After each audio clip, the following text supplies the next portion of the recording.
Today I will let you know about some of the good points of the book Titan.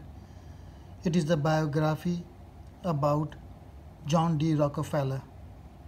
This book was written by Ron Chevron. I will highly recommend to read this book. It is one of the best biographies which I read. Eliza, mother of Rockefeller, became extremely frugal and drilled her children in thrifty maxims such as willful waste make woeful want. So she was very frugal, she doesn't want to waste money. Rockefeller always indirected and indifferent to the approval of others.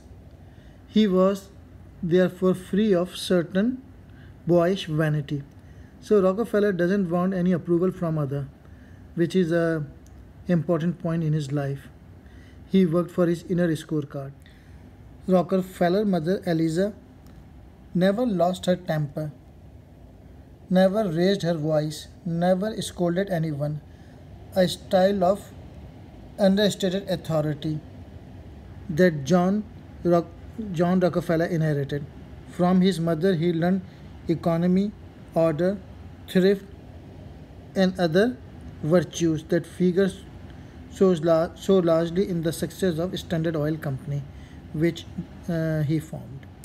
Rockefeller inherited his shrewdness and love of money from his father.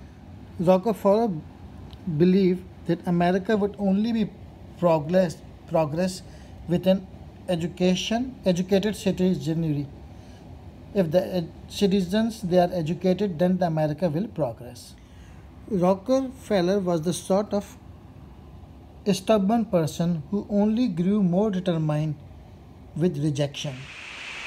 Rockefeller now operated and partially owned the largest refinery in Cleveland.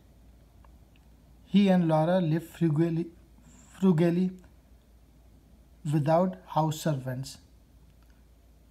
Rockefeller always cherished the chaste simplicity of this early period and preserved their first set of dishes.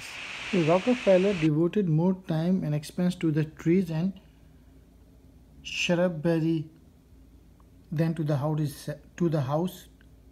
itself. There is a saying, whenever riches have increased, the essence of religion has decreased in the same proportion. But what John did, as his money increases, his wealth increases, he start putting more and more time into the church. Rockefeller never be afraid to stand up for a position when you know you are right. Rockefeller has got a single-minded program for reaching 100 was to go through life in a steady, unhurried fashion. He paced himself, husbanded his energy, and took pride in his abnormally low pulse that indicates a capacity for enduring and retaining one's balance.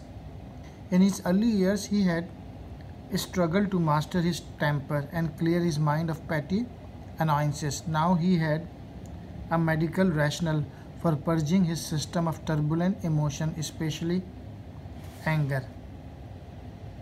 It produces in the blood a lot of toxins that poison the system of the angry person.